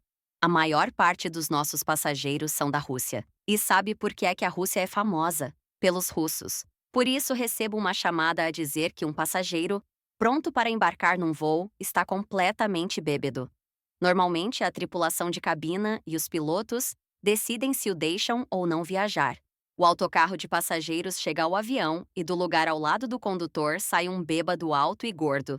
O condutor do autocarro ajuda-o a manter-se de pé. Ele sobe milagrosamente os degraus, mas depois a tripulação rejeita-o. Ele já estava no seu lugar e não quer desembarcar. A polícia de fronteira intervém. Dois tipos bem constituídos tentam arrastá-lo para fora do seu lugar, mas ele consegue puxá-los de volta para dentro e diz palavrões. Como vejo que não há melhoras, desço para os compartimentos de carga para procurar a sua mala registrada. Uma mala não pode viajar normalmente sem um passageiro. E este avião tinha contentores, pelo que temos de revistar 7, 8 contentores com 30 malas cada. Enquanto estamos a revistá-los, entra o pessoal da limpeza. Pergunto aos meus colegas por que viriam agora e ele diz-me que o homem se cagou todo. Estava nas filas da frente. Quando voltei a embarcar, todos os passageiros estavam a tapar o nariz e a boca. Vários anos mais tarde, descobri que foi porque os polícias lhe deram um pontapé no estômago para o obrigar a mexer-se. Se isto tivesse acontecido no ano passado, tenho a certeza de que ele receberia um belo cheque depois de processar a empresa, apesar de ser um procedimento normal. História 36. Tenho várias que me vêm à cabeça. Trabalho na rampa de uma grande companhia aérea em Chicago O'Hare. Um dia, estava ao trabalhar na cave, no separador de bagagens, quando um empregado traz uma peça de bagagem de tamanho estranho, embrulhada em plástico. À primeira vista, parecia aqueles carrinhos de mão dobráveis para sacos. Pergunto ao tipo o que era e ele responde: era uma mesa Sam. Depois reparo no bastão de metal com 3 pés de comprimento, com pegas no topo e com a etiqueta "o martelo pneumático". A última pista foi o par de algemas de metal brilhante que também estava na embalagem. Por isso, o mais provável é que fosse mesmo uma mesa de S&M, que ia para Ohio ou Iowa. Ainda bem que estava embrulhada em plástico. Outro incidente foi quando estávamos a carregar um avião. Eu estava no avião com o meu chefe a enviar sacos. Ele põe um de lado e chama um supervisor porque está a vibrar. O supervisor sai, um tipo hispânico, porreiro, relevante, para verificar. Da minha vista no fosso, vejo-o abrir a mala e de repente começa a sorrir e a gritar com sotaque, o que tornou tudo ainda mais engraçado. Oh não, oh não. Uma dica: quando viajarem, tirem as pilhas. Uma situação estranha que tive, lá embaixo a trabalhar no classificador, caiu-me um saco no cais, uma peça de bagagem normal, mas que se abriu em cima de mim. Acontece raramente. Fui fechá-lo e o que me confundiu foi que continha apenas 4 t-shirts brancas, mas estava cheio até ao topo com pacotes de tortilhas de casca mole para o Texas. Uma coisa estranha para levar para um estado onde provavelmente tem muitas opções para isso. Uma coisa que me irritou foi um saco que tinha vindo da China e que estava a voar conosco. Mas alguém achou que era boa ideia prender 2 espadas de metal desembainhadas na parte de trás. Nem sequer eram de boa qualidade, pois já estavam dobradas, nem sequer estavam afiadas, do tipo que se vende a turistas e lojas de novidades. Mas o fato de alguém ter achado que isto era inteligente e de um agente ter aceito isto na China deixou-me perplexo. Uma das coisas que tratamos no transporte marítimo são corpos. Ao contrário da crença popular, nem todos os aviões transportam cadáveres e não os recebemos com muita frequência, talvez veja um de 2 em 2 meses. No aeroporto, talvez os recebamos uma vez por semana. Bem, este foi diferente. Um dia estava a trabalhar na carga e tive de ir buscar o correio de um voo de chegada. Achei estranho que estivessem a mostrar 2 itens no manifesto do correio no mesmo local, um com muitas peças que totalizavam 1.000 libras, não é invulgar, e outro com apenas 2 libras. Felizmente estava intacta, mas a ideia de ser enviada pelo correio para casa não me pareceu correta. Por último, o mais assustador foi provavelmente quando o voo da American Airlines se incendiou. Acabei de chegar ao trabalho, saí do autocarro dos funcionários, dirigi-me para a minha área de trabalho, e assim que saí, reparei numa grande nuvem de fumo negro, e o meu primeiro pensamento foi: isto não está no sítio certo, os bombeiros queimam as coisas deles no outro lado do aeroporto. Nunca tinha visto um acidente daquela dimensão com um avião tão grande, o que me fez temer o pior, mas felizmente ninguém morreu. O avião ainda está no aeroporto, provavelmente consegue-se vê-lo de TUI ou da I-90, só que agora está completamente branco. Edit. Fixed the link, sorry about that, was busy prepping our desync trucks. As for the plane itself, I'll drive by and see if it is still there. Google Maps might be old too. História 37. Quase levei um tiro ao fazer a manutenção de um avião comercial que transportava um VIP que, por acaso, tinha o seu próprio esquadrão de mercenários privados. Trabalhei no Aeroporto Internacional de Dulles, nos arredores de Washington, D.C., nos anos 90. A empresa para a qual trabalhava fazia a manutenção da maior parte dos voos internacionais, como a Lufthansa, a Air Nippon e a Air France. Numa noite gelada de inverno, estava-lhe a trabalhar na sala de bagagens da Air France, o local para onde vai a bagagem registrada. E o meu colega de trabalho e eu dirigíamos-nos para o avião com algumas bagagens de check-ins e transferências de última hora. O inverno em Dulles é um bicho especial. O frio do vento naquela área enorme torna-se ridículo, por isso é preciso agasalhar-se. A coisa mais quente que eu tinha na altura era um casaco que estava a usar. Isto será importante mais tarde. Quando o meu colega e eu conduzimos o nosso rebocador até a parte de trás do avião no crepúsculo. Eram cerca de 16h30 em janeiro ou fevereiro. Vejo um caminhão da MOA, polícia do aeroporto, e alguns tipos com ar de soldados à volta do avião num perímetro solto. Não digo nada ao meu colega de trabalho porque o ambiente é tão barulhento, com os jatos a descolar e o vento, que não nos iríamos ouvir de qualquer forma. Além disso, estamos a cumprir um horário. O pushback deve estar a 15 minutos de distância. Chegamos à parte de trás do avião, eu saltei e empurrei os sacos para o tapete rolante enquanto o meu colega de trabalho ia estacionar o rebocador, com o meu casaco de camuflagem, no escuro. Estou a cerca de 30 metros de distância quando sou interrompido por alguém que se interpõe no meu caminho. Estou agora a olhar para o cano de uma carabina. CKS, AK-47, AR-15, qualquer coisa nesse sentido. Está apontada para a minha cara por um tipo com um kefie castanho, cintas de MTP, uma .45 no peito e... I crap you not, 2 granadas de fragmentação. O meu gerente sai da escuridão com as suas calças de caque e pranchetas gritando: Ele está bem! Ele está bem! E mostrando ao tipo o meu crachá do aeroporto na manga de plástico do braço. Depois de o tipo baixar a arma, o meu gerente orienta o meu rabo atordoado em direção ao nariz do avião. Faz-me um olhar do tipo: Não perguntes agora, vamos só fazer o trabalho e eu digo-te mais tarde. À medida que me aproximo do avião, vejo mais indivíduos armados com equipamento eclético. Hardware do bloco de leste, Desert Eagle na coxa com uma MP5 numa funda. Um tipo estava mesmo com um ar de maluco que estava lá meio caminho de Yafet Koto no avião, aparentemente para carregar mais alguns passageiros. Isto é invulgar porque o avião está literalmente pronto para recuar. Toda a gente devia estar a bordo. À medida que se aproxima, consigo ver homens de pé em cada uma das portas, segurando gabardinas abertas para bloquear qualquer visão para o interior do veículo. E todas as janelas estão opacas. O people mover junta-se ao avião, descarrega um número desconhecido de pessoas e depois parte. Ainda rodeado de homens armados e nervosos, certifico-me de que ando muito devagar. Não quero que ninguém se entusiasme.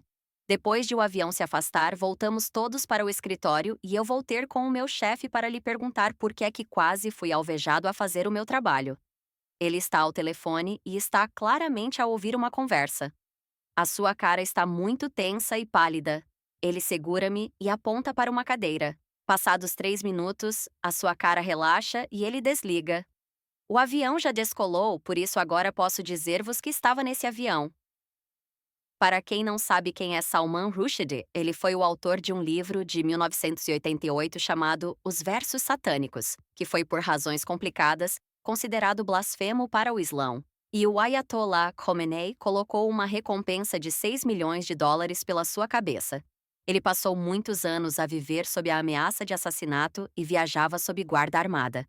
Os serviços secretos britânicos estavam envolvidos de alguma forma, e é por isso que o MOA deixou um bando de mercenários fazer uma carga louca no seu território. História 38. Eu era chefe de tripulação de um F-16, por isso trabalhava num aeroporto. Era apenas um guarda, por isso não vi muitas coisas malucas. Mas um dos jatos despejou cerca de 40 galões de combustível de jato JP-8 da asa direita para o chão e para o meu amigo. Enquanto ele fazia uma inspeção antes do voo, Não sei porquê, mas o meu primeiro instinto foi: essa porcaria vai incendiar-se, porque o jato estava ligado. História 39. Eu não trabalho num aeroporto, mas faço o desalfandegamento de importações comerciais para o Canadá e lido com os agentes fronteiriços com bastante frequência. Tinha acabado de entrar no meu computador para começar a trabalhar quando meu supervisor da altura veio até a minha secretária, bateu-me com alguma papelada na secretária e disse-me: "Desta vez, fizeste mesmo asneira." Basicamente, com este envio em particular, eu tinha declarado 3 das 6 facturas à CBSA. Para quem não está familiarizado com as alfândegas, isso é um grande não-não.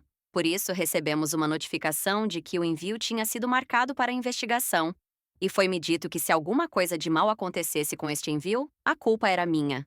O meu supervisor deu-me uma saída. Telefonar ao superintendente do porto, Popek Hint 1497 BZ Prats, Hint, e dar uma boa queca.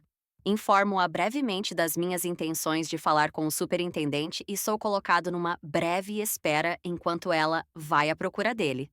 Esta breve espera transformou-se numa espera de 3 horas. Tempo não exagerado, eram 12 Hazard, 17 Hazard, antes de tudo isto ser resolvido. Durante estas 3 horas, fiquei pacientemente sentado à espera que alguém respondesse. Durante todo esse tempo, o meu supervisor vinha verificar a minha situação para ver em que ponto estava. Assim, passaram-se 3 horas e recebi uma chamada da CBSA. O identificador de chamadas aparecia como GovTcan no meu telemóvel e eu estava extremamente nervoso para atender. Mas fui recebido com: "Boa tarde, fala o superintendente do aeroporto." Ao que fiquei de queixo caído, e quando me ia apresentar ao superintendente, um pensamento passou-me pela cabeça. Está há 3 horas em espera à espera deste homem. Talvez este seja o meu trunfo. Ouvi o homem gritar: "Está o quê?" "Em espera há 3 horas. Dê-me um segundo, né? Conversa de rádio, qualquer coisa como: Disse-lhe para lhe dizer que estava numa reunião durante o resto da tarde e que lhe ligava mais tarde." O homem voltou ao telefone, com um tom muito mais cooperante. Perguntou-me então o motivo da minha chamada, ao que eu contei uma história triste sobre o facto de a minha empresa estar apenas a tentar ajudar a salvar o ambiente, de eu ser um idiota e de querer evitar uma sanção EMPS, Sistema de Sanções Pecuniárias Administrativas. No final, evitei uma multa que variava entre os 200 e os 8.000 dólares. Mantive o meu emprego e consegui criar a reputação de ser um falinhas mansas no meu gabinete. A recepcionista do superintendente do aeroporto deixou-me em espera durante 3 horas, o que utilizei em meu proveito, e consegui livrar-me de uma multa.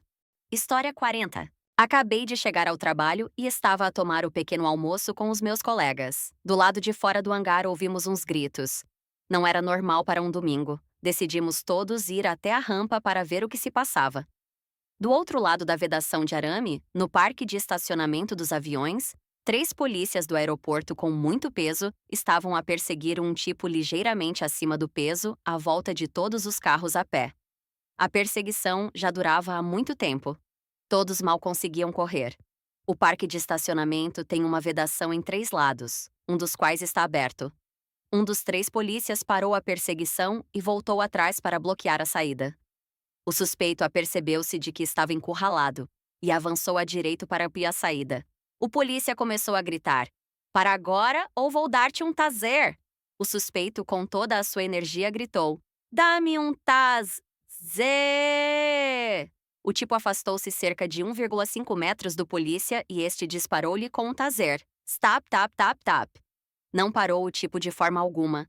Continuou a correr. Passou literalmente pelo polícia a cerca de 1,5 metros à sua esquerda e fugiu da nossa vista. O polícia olhou para o seu taser e começou a praguejar. Os outros 2 juntaram-se a ele e, completamente sem fôlego, pararam e olharam uns para os outros. Os colegas de trabalho e eu decidimos ir pelo hangar até o escritório da frente para vermos melhor para onde o tipo tinha ido. Os 3 polícias de antes estavam a descer do parque de estacionamento. Nenhum suspeito estava com eles. Depois, do outro lado da rua, algumas pessoas saíram a correr do escritório e estavam a gritar e a acenar aos polícias. O suspeito estava no parque de estacionamento próximo a tentar entrar num dos carros. O caminhão dos bombeiros está de volta à rampa Ups FedEx. Os 4 polícias perseguem-no. Um no carro e 3 ainda a pé. O tipo tenta fugir novamente, mas estava bem encurralado. Vira-se, corre para a vedação do aeroporto e salta para outra área segura. Era uma vedação de 3 metros com arame farpado. Ele fez com que parecesse fácil. Os polícias nem sequer tentaram saltar a vedação. O suspeito que corria ao longo do edifício UPS encontrou finalmente o seu adversário. Um caminhão de bombeiros. Não qualquer caminhão de bombeiros, mas um caminhão de bombeiros do aeroporto com um canhão de água. O caminhão perseguiu-o e atirou-o com o canhão de água. Apanhou-o e atirou-o para dentro do edifício. O tipo ficou a cochear ao longo do edifício por causa da água. Foi espetacular. Esqueci-me de mencionar que estávamos em fevereiro e que estavam cerca de 10 graus centígrados lá fora. Estava mesmo frio. O tipo levantou-se e eles atiraram-no outra vez. Ele levantou-se outra vez, mas não correu. Apenas se virou e começou a cochear. O suspeito e um cúmplice estavam a assaltar carros no parque de abastecimento de combustível do aeroporto. Tinham assaltado 2 no início da semana. Nesse domingo foram apanhados em flagrante. O condutor do cúmplice deixou o outro tipo para trás e capotou o carro no outro lado da cidade numa perseguição a alta velocidade. A fábrica de combustível ficava a cerca de 800 metros de distância. Os polícias perseguiram o tipo a pé durante 800 metros antes de começarmos a ver. TL.EDR4 polícias perseguem um ladrão num parque de estacionamento até ele saltar uma vedação para o aeroporto. Um caminhão dos bombeiros rebentou com ele com um canhão de água num tempo gelado. Ele desistiu com frio e molhado. Que história 41. Trabalhei durante um verão como skycap num aeroporto no Maine. Alguns dos sequestradores do 11 de setembro passaram por esse aeroporto e depois pelo Logan, em Boston, que foi onde o sequestro teve lugar. Escolheram este aeroporto em Portland precisamente porque era um pouco pequeno e ninguém prestaria tanta atenção. Um tipo com quem trabalhei mostrou-lhes onde era a loja de aluguer de carros, porque a forma como o aeroporto estava organizado na altura era num canto estranho e as pessoas pediam-nos constantemente ajuda para o encontrar. História 42. Eu estava no aeroporto de San Juan PR, no terminal da American Airlines, na manhã do 10º aniversário do 11 de setembro. Às 8 da manhã, tudo parou e foi pedido 1 minuto de silêncio. Todos os empregados da American Airlines pararam, baixaram a cabeça e lentamente toda a gente parou de falar. É uma história 43. Uma vez, alguns de nós estávamos a conduzir um 757 de volta da porta de embarque, enquanto o nosso homem da ACMX conduzia o pushback. Depois de o jato ter feito o backup, é suposto separar o veículo de pushback da barra de reboque, depois separar a barra de reboque do trem de aterragem do avião e voltar a ligar a barra de reboque ao veículo de pushback. Nesse dia, o travão de mão do 757 falhou e quando nos separamos do veículo de reboque, o avião começou a rolar na nossa direção com os motores a trabalhar. Olhar para um veículo de 100 mil LB que já estava praticamente em cima de mim, enquanto os motores vinham na minha direção, foi uma experiência e peras. História 44. Eu era gestor de rampa de uma empresa de transporte aéreo de mercadorias no norte do estado de Nemarin. Tínhamos um lugar muito pequeno no aeroporto com um avião que estacionava mesmo atrás do nosso edifício. Não era um avião enorme, mas tínhamos negócios suficientes para justificar um avião para o nosso mercado. Tinha também jeito para as palavras. Algumas pessoas diziam que ele era capaz de vender gelados de ketchup a pessoas de luvas brancas. As instalações que tínhamos eram bastante pequenas, e a impressora para o manifesto do avião ficava mesmo ao lado da janela do serviço de apoio ao cliente. Quando o nosso gestor ouvia a impressora a disparar, ia rapidamente do seu gabinete para a impressora e verificava o estado do avião, bem como a carga que chegava. Era como um relógio todos os dias. Ouvia-se o bets-bets da nossa impressora de linha Okidata a cuspir o manifesto e depois, sem hesitação, o clique-claque dos passos do nosso GM enquanto caminhava para a frente do escritório, onde arrancava o manifesto, olhava rapidamente, começava a andar de um lado para o outro no escritório e gritava com ele. Era mágico. Todos os dias alguém no centro estava a tentar lixá-lo e ele dizia-nos a todos. Começava por falar com a recepcionista, mostrava-lhe o manifesto, dirigia-se ao balcão do despachante aduaneiro e gritava com eles. Por vezes, ia furioso para a doca e gritava com os camionistas enquanto apontava para o papel verde e branco. Outras vezes, se não estivesse ninguém nas suas secretárias, Marchava para a rampa segurando o papel e apontando e gritando para ele. Cavalos, filhos da mãe de cavalos! Toda essa nossa carga foi cancelada por causa dos malditos cavalos que estão a chegar hoje. Que Pacóvio precisa de cavalos transportados por via aérea? Estão a tentar lixar-me outra vez. Durante a sua agitação e andar de um lado para o outro, não reparou nas duas mulheres atraentes que estavam à espera no balcão de atendimento ao cliente. Eu tinha reparado nelas e fiz um gesto ao gerente para se calar. Depois apontei para o balcão. Ele virou-se rapidamente e ficou com a cara vermelha. Começou a pedir desculpa pela sua boca suja instantaneamente e passou de chateado a impressionante de uma forma 180 graus. A sua cara estava vermelha, mas com um brilhantismo impecável. Começou a dizer coisas muito simpáticas enquanto exercia algum charme. Falou de como as coisas podem ser estressantes e de como as caras delas lhe tiraram os maus pensamentos. Foi uma arrogância notável. Elas disseram que não havia problema e sorriram-lhe com charme. Ele então disse: Como posso ajudar-vos hoje? Enquanto se inclinava com dominância alfa para a rapariga mais bonita.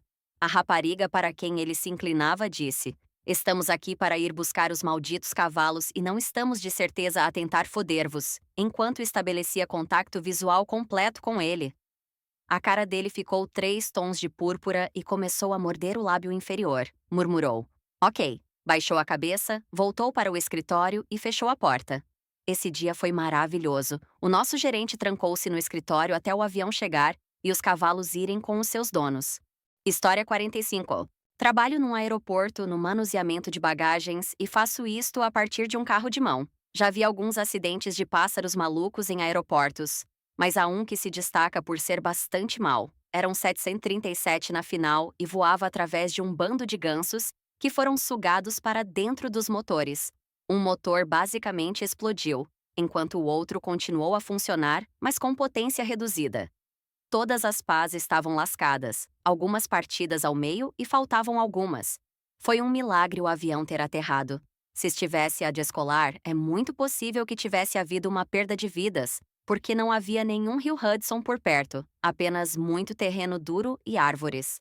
Falo com alguns dos tipos das operações e eles detestam gansos e veados por causa dos ataques que viram. História 46. Trabalhei numa companhia aérea durante o verão como estagiário. Estava a ajudar na área de check-in e a ajudar os passageiros que usavam os quiosques para fazer o check-in. Esta foi a altura em que muitas companhias aéreas introduziram a classe econômica básica, e muitas pessoas não sabiam das novas regras de bagagem que não permitiam trazer uma mala de mão, apenas um objeto pessoal. Esta família de 5 pessoas regressou a casa e parecia saber da regra. Talvez a tivessem encontrado no caminho para cá. Mas todos tinham uma mochila. Alguns deles mais do que uma, na verdade.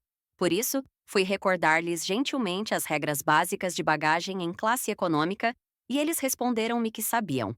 Tinham cerca de 9 malas, todas elas relativamente pequenas. Por isso, para poupar dinheiro nas malas registadas, o pai pegou num grande rolo de fita cola e sentou-se na zona de registro, colando as malas umas às outras para que fosse apenas uma. Toda a gente olhou para eles, mas resultou. História 47. Tem um amigo que fez uma série de trabalhos de segurança, o que significa que testou a segurança de entidades governamentais. Nos anos 80, fez uma série de testes à segurança dos aeroportos. Conseguiram passar armas, munições, facas e explosivos pela segurança e entrar num avião dezenas de vezes em dezenas de aeroportos. Não se tratava de um "Ei, alguns seguranças vão passar por aqui hoje, por isso vamos fazer o nosso jogo", mas sim de "Ei, o FBI, CIA, XYZ ligaram e têm razões para acreditar que os terroristas estão a planear um ataque ao nosso aeroporto para terça-feira, mesmo se com esse conhecimento avançado, uma taxa de reprovação de 100% em vários aeroportos. O teatro da segurança não é uma piada. Para mim, é a coisa mais assustadora que pode acontecer num aeroporto. E está a acontecer agora mesmo, todos os dias. História 48. O trabalho era do primeiro voo de entrada ao último voo de saída. Por isso eram turnos de 18 horas por dia, alguns dias por semana, era uma seca. O lado positivo era que se ficava a conhecer basicamente toda a gente no aeroporto, as senhoras do balcão de atendimento, os taxistas à porta, os acompanhantes noturnos que andavam à procura de homens de negócios solitários, etc. Duas das personagens que conheci eram polícias. Chamemos-lhes Brian e Jeff. O aeroporto tem muita segurança, mas apenas dois polícias. Jeff, o mais novo, provavelmente apenas 4 ou 5 anos mais velho do que eu, patrulhava o interior do aeroporto. O Brian, que estava prestes a reformar-se, contava da história de que tinha um grande problema com a bebida e que o tinham guardado no aeroporto para não se meter em sarilhos. Sentava-se no seu carro patrulha e vigiava o estacionamento ilegal e os velocípedes. Almoçavam no carro patrulha e trabalhavam em todos os turnos que eu fazia. A vida foi super aborrecida durante meses. Tínhamos um general que tinha uma escala e eu esgueirei-me para a recolha de bagagens com o Jeff para o ver sentado rodeado de guardas. Vi uma mulher da marinha tão entusiasmada por ver o namorado a correr com muita força para a porta automática, porque esta abre um pouco mais devagar do que seria de esperar. Um dia, por volta das 7h30 da manhã, o aeroporto entrou em confinamento. Tipo alerta vermelho, todos a postos. Uma peça de bagagem do primeiro voo da manhã nunca foi reclamada e, quando foi investigada, foi identificada como material explosivo. Sendo os únicos dois agentes no local, Jeff e Brian têm de ajudar a atiçar. As tensões são elevadas, é óbvio que não dizem nada ao público, mas dizem-me através do rádio da nossa equipa para sair do edifício e ir para o parque de estacionamento. Passam cerca de 30 minutos e, de repente, Brian sai a correr do edifício a toda a velocidade, seguido de Jeff a gritar: "Olha!" O Brian grita-lhe: "Afasta essa coisa de merda de mim! Afasta-a de mim!" E corre para a sua patrulha e começa a abrir as janelas. O Jeff tenta alimentar-se na fenda da janela, por isso, quando o Brian acaba por pôr o carro em andamento, sai com um bildo preto gigantesco preso na janela do condutor a balançar ao vento. Uma das minhas memórias mais preciosas. TLDR, o bildo preto gigantesco foi encontrado devido a um falso positivo. Um polícia começou a perseguir o outro com ele. História 49. Um tipo que ia deixar a mãe no aeroporto para apanhar um voo vê um polícia idoso, prestes a reformar-se, a fazer a ronda. Entra em pânico e salta do segundo andar do aeroporto para tentar fugir. Parte as duas pernas ao fazê-lo. O polícia olha por cima do corrimão, desce a rampa e vai ter com o tipo e pergunta-lhe em que é que ele estava a pensar. O tipo tinha mandados de captura e não queria ir para a cadeia. O polícia respondeu: "Não faço ideia de quem você é e agora tenho de tratar da papelada por causa da sua bosta." Caçador com uma cabeça de veado não congelada na mala de mão. O TSA não a ia examinar porque a mala estava a verter sangue. O caçador acabou por deixá-la para trás e a companhia aérea teve de pagar a uma empresa de materiais perigosos para a levar para ser destruída. Ao verificar um saco, as luvas começaram a derreter. Felizmente, era apenas inseticida. Um tipo engraçado chegou ao posto de controlo com um gato na mala de transporte. Quer que Atissa passe a mala toda ao raio-x, incluindo o gato. Atissa recusa. Não é seguro para o gato. O Pax acaba por concordar em tirar o gato. Calça umas luvas até o cotovelo e tira o gato muito irritado da caixa de transporte. Segura o gato à distância de um braço. Uma mão na nuca, outra nas patas traseiras. Passa o processo de rastreio. Pede a TSA para pôr a caixa de transporte em pé para poder baixar o gato para dentro da caixa. O Pax larga o gato e este foge em disparada para a zona do bar. Os clientes do bar espalham-se à medida que o gato bate nas janelas. A polícia saca das armas enquanto persegue o gato. Pax grita: "Não o matem! O sedativo deve estar a fazer efeito em breve." De facto, o sedativo faz finalmente efeito e o gato desmaia no bar. Os paramédicos tratam do braço de Pax e recomendam vacinas contra o tétano e pontos no hospital. Pax recusa porque tem um voo para apanhar. Pax tinha dito à companhia aérea que tinha um gato doméstico. A companhia aérea recusou-se a permitir que o animal claramente perigoso entrasse no avião. A companhia aérea disse ao passageiro que não podia voar com uma cobra. O passageiro entra no posto de controlo com um contentor de transporte vazio. Afirma que era para grilos. Os grilos servem de alimento para outras coisas. Onde está a criatura que estava na gaiola? A Pax afirma que a libertou num dos vasos de plantas e que a irá buscar quando regressar. O agente que está a falar com ela repara que a sua camisola justa mostra agora um terceiro mamilo em movimento. O passageiro é obrigado a dar a cobra e a gaiola a uma família que não voa. História 50. Quando eu trabalhava na sede de uma companhia aérea, fomos a uma reunião de bem-estar para os empregados e acabei por me sentar numa mesa de hospedeiras de bordo. Enquanto descrevíamos as nossas funções umas às outras, uma das histórias que saiu dessa mesa foi a de um passageiro que estava a regressar a casa depois da formação básica, escola de emprego, e que tinha bebido demasiado antes de embarcar. Em vez de se levantar, ficou lá, colocando os jovens comissários de bordo perante um problema para fazer sair os restantes passageiros. Enquanto um dos comissários tentava fazer com que o homem se levantasse, estava-o a ficar beligerante. O outro telefonou para o Banana Pit a pedir ajuda. Nessa altura, um senhor idoso e baixo, perto da parte de trás do avião, perguntou educadamente ao comissário de bordo ao telefone o que tinha acontecido e recebeu uma explicação. O outro comissário de bordo viu o idoso parar para olhar para o bêbado e começou a pedir-lhe que se afastasse quando, de repente, pôs os punhos nas ancas e a sua voz ressoou por todo o avião. "De pé, soldado!" A hospedeira que contava da história disse: "Não sei o que o velhote lhe disse, mas o jovem parecia assustado." Quando terminou, o velhote disse ao bêbado para pegar nas suas coisas e levou-o literalmente a marchar para fora do avião, para as mãos da polícia que esperava na rampa de embarque. Descobriram mais tarde que o senhor baixo e idoso era um instrutor sênior reformado dos fuzileiros navais. Deus abençoe os fuzileiros! História 5 em 1.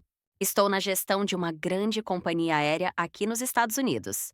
Enquanto encerrávamos os voos da noite, tínhamos um voo que ia para um pequeno aeroporto regional no estado vizinho. Enquanto esperávamos por estes passageiros de ligação super apertados, a porta de embarque teve de fechar a porta. Pouco depois de a porta se ter fechado, os passageiros vieram a correr quando a equipa de terra estava prestes a empurrar o avião para fora. Eu estava a fazer a minha ronda pelas portas de embarque para me certificar de que tudo estava bem embrulhado, e vi estas pessoas a ficarem chateadas com o agente da porta de embarque, pelo que decidi subir para o caso de acontecer alguma coisa. Basicamente, disse aos passageiros que, como estavam ali há 2 horas, os passageiros da ligação apertada nunca apareceram, não podiam fazer nada por eles, uma vez que o erro tinha sido deles e não um erro ou uma situação controlável pela companhia aérea. Nessa altura, o supervisor basicamente riu-se e disse ao senhor que não havia mais nada a fazer se ele não quisesse aceitar as outras ofertas que estavam em cima da mesa. Começou a afastar-se e o passageiro teve a lata de pegar no telemóvel e gravar o supervisor a afastar-se. "Estou em Amacheri com Mapastars. Recusam-se a fazer qualquer coisa por mim depois de ter perdido o meu voo. O supervisor disse-me para me ir embora e foi-se embora. Blá, blá, blá, blá. Foi ridículo editar. Não sei por que é que o formato está todo esquisito. Não reparei nisso até agora." História 52. Isto aconteceu num aeroporto de onde o meu amigo costumava voar. Há lá 2 grandes escolas de aviação, por isso há sempre um monte de pequenos aviões monomotores e pequenos helicópteros de treino na rampa. Um dia, um dos instrutores de helicóptero de uma das escolas estava a levar a namorada no seu primeiro passeio de helicóptero. O instrutor liga o helicóptero e está a fazer todas as verificações prévias ao voo, e um tipo vestido com um capuz preto, estava a uns 85 graus, e óculos de sol salta a vedação e aproxima-se do helicóptero. Depois aponta uma arma ao instrutor e à namorada e diz-lhes para saírem. Eles saem, mas ao saírem o instrutor corta o combustível e desliga o motor sem que o atirador se aperceba. Por sorte, há 3 outros instrutores dentro da escola que têm a sua licença de porte oculto e que, por acaso, estavam a fazer as malas nesse dia. Depois de o instrutor do helicóptero e a sua namorada entrarem a gritar sobre o que tinha acabado de acontecer, estes tipos saem a correr e cercam o helicóptero que este tipo, de alguma forma, descobriu como reiniciar. Não me lembro exatamente do que o meu amigo disse que aconteceu a seguir, mas a polícia chegou. O tipo assustou-se e não conseguiu descolar. Acabou por atravessar a rua a correr e a polícia disparou para trás de um hotel. História 53. Um 767 dos nossos vizinhos, aqui na rampa, fez uma curva demasiado apertada na pista de circulação no inverno e ficou preso na neve lama. Ficou lá preso durante 36 horas, enquanto eles traziam os seus técnicos de ACMX do seu centro principal para tentar tirá-lo de lá. Entretanto, mais de 80 mil libras de encomendas da Amazon e outras coisas suficientemente importantes para queimar combustível de avião para se deslocarem tiveram de ficar paradas. História 54. Trabalhava na manutenção de um aeroporto relativamente pequeno, que só fazia cerca de 4 voos comerciais por dia, mas que também albergava uma escola de aviação onde os pilotos usavam constantemente as pistas.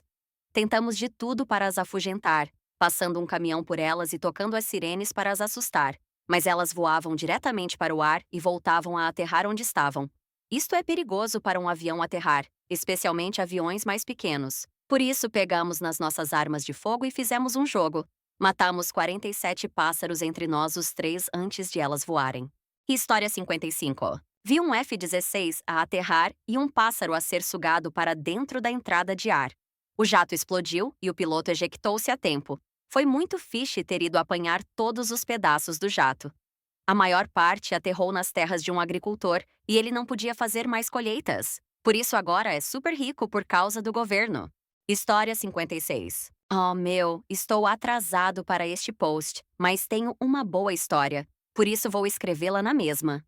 Durante um verão, durante a faculdade, tive um emprego como agente de rampa, também conhecido como bagageiro, num aeroporto regional. Como empregado temporário, o salário era uma porcaria, mas no geral gostei muito do trabalho. Os voos chegavam até cerca da meia-noite, embora a O'Hare nos enviasse regularmente voos com atrasos significativos. Por isso, por vezes, ficávamos lá até as 2 ou 3 da manhã. Uma noite eram quase 2 da manhã e praticamente todo o aeroporto tinha ido para casa, exceto eu e o outro agente, o Sam. Estávamos presos à espera que o último avião da O'Hare aparecesse. Quando nos dirigimos para a porta de embarque prevista, contornamos uma ponte aérea e há um tipo na pista com uma espingarda a cerca de 1,5 porta de distância de nós. Enquanto isso, o tipo da espingarda está mesmo ao nosso lado e finalmente percebe que nos pôs a cagar e tira o distintivo do bolso. Aparentemente, em algumas noites depois de o aeroporto fechar, há funcionários que vão para a pista com espingardas de ar comprimido para se livrarem dos pombos. História 57. Estava a trabalhar num aeroporto num verão. Um pequeno aeroporto onde voavam sobretudo pequenos aviões comerciais e privados. Também albergava uma empresa de aviação, defesa e a FedEx. De qualquer forma, um dia um pequeno avião chegou e deixou um grupo de executivos na empresa de aviação defesa. Eu estava a cerca de 400, 500 pés de distância, mas não tinha ângulo para ver o interior. Mas reparei no nariz do avião que eles estavam a ver. No dia seguinte, cheguei ao trabalho por volta das 7 da manhã e vi provavelmente cerca de 30 pessoas no exterior do hangar, todas a olhar para o céu. Por cima de nós estava um avião minúsculo a voar em círculos. Pelo menos eu pensei que era minúsculo. Alguns minutos depois, o avião estava de aterrar e eu vi o melhor. Ele recuou para a área exterior do hangar e eu pensei, é impossível caber mais do que uma pessoa naquela coisa. De facto, um homem saltou e outro saltou e descolou. O avião não fez nada de especial no ar, apenas voou em círculos. Alguns dias mais tarde, estava a falar com outro funcionário do aeroporto, e afinal era um protótipo para a NASA. E os executivos de há pouco eram executivos da NASA que vinham ver o seu protótipo a voar. Nunca vi muito nas notícias, mas a coisa mais parecida que vi foi o avião. Não era bem assim, pelo menos 2 a 3 vezes maior, mas ainda assim só era grande o suficiente para uma pessoa. História 58. No aeroporto de Frankfurt, algures no ano passado, houve uma senhora que testou positivo para explosivos. Ela de alguma forma escapou à segurança do aeroporto. O aeroporto é encerrado e começam a evacuar os terminais. Os agentes de segurança alemães começam a gritar para toda a gente se dirigir para o comboio. Alguém grita, ok, mas desta vez nada de truques. História 59. Costumava trabalhar num pequeno bar-café, quiosque de crepes, num pequeno aeroporto em Vermont. Estava muitas vezes sozinho enquanto trabalhava lá, e tinha todo tipo de pessoas a tentar extorquir-me dinheiro por causa de uma qualquer tragédia de viagem que, supostamente, tinha acontecido. Numa das minhas primeiras noites a fechar sozinho, uma jovem mulher veio até ao quiosque a chorar muito por ter tido a sua mala roubada e precisar de $60 para um bilhete de autocarro de volta a Boston. Estive quase a dar-lhe algum dinheiro, mas decidi não o fazer e dei-lhe uma chávena de café e uns pãezinhos de canela e disse-lhe boa sorte. No dia seguinte, fui às compras e vi-a no Platos Closet. História 60. Já não trabalho no aeroporto, mas trabalhei quando andava na faculdade. Uma das tarefas da equipa de rampa é esvaziar o lavatório de um avião quando está cheio. O avião em questão era, acho eu, um 747 ou algo do gênero. Talvez um Airbus, mas pensa num grande jumbo. Um tipo conduz, outro vai no balde e é elevado até as válvulas de cocó. O tipo no balde liga uma mangueira e abre a válvula para drenar. É suposto usar uma proteção facial quando se está no balde, e o tipo que conduz é suposto vigiar-nos. Por qualquer razão, a mangueira não ficou ligada ao orifício. Quando a válvula foi aberta, a mangueira saltou e os excrementos choveram sobre o tipo que estava no balde. O tipo no chão demorou a reagir. O tipo no balde ficou essencialmente preso, pois o conteúdo de um conjunto de lavatórios choveu sobre ele durante uns bons 15 segundos antes de o tipo no chão tirar o caminhão da tempestade de merda. O tipo que estava no balde ficou preso, e o conteúdo de um conjunto de lavatórios choveu em cima dele durante uns bons segundos até que o tipo em terra tirou o caminhão da tempestade de merda. Sentaram-no na pista enquanto uma equipa de materiais perigosos o lavava. História 61. Mais estranho, mais engraçado. Adormeci num voo da costa leste para a costa oeste.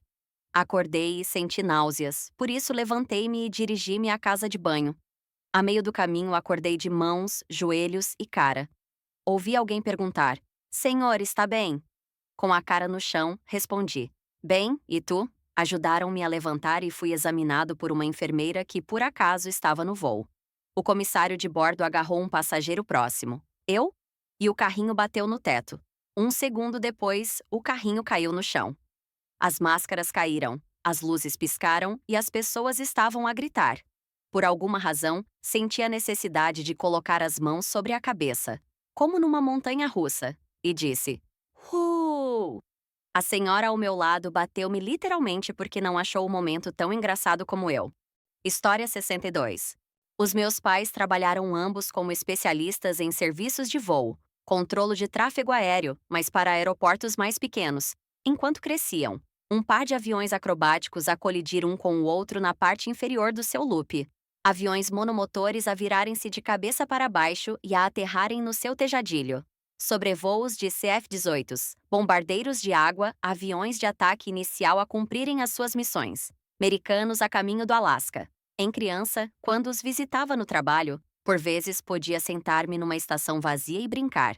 Microfones desligados, os botões não faziam nada e os que faziam não eram perigosos.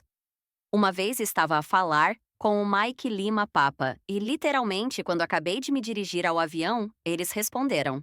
Pura coincidência, mas o meu pai deu uma boa gargalhada com a minha cara de choque, espanto, espanto. História 63. Há umas semanas atrás, estava a sair no final do meu turno. Ao passar pela zona de recolha de bagagens, eram cerca de 22h30, havia cerca de 100 pessoas na zona onde eu estava. Ouvi alguém gritar: Ele tem a minha arma! Toda a gente ficou paralisada durante 2 segundos. Finalmente, alguém começou a correr e todos nós seguimos o exemplo. Estar no meio de uma grande multidão de pessoas a fugir de um potencial atirador é a coisa mais aterradora de que já participei. Os pormenores relatados do que aconteceu são obscuros. A história oficial é que um polícia estava a prender um tipo.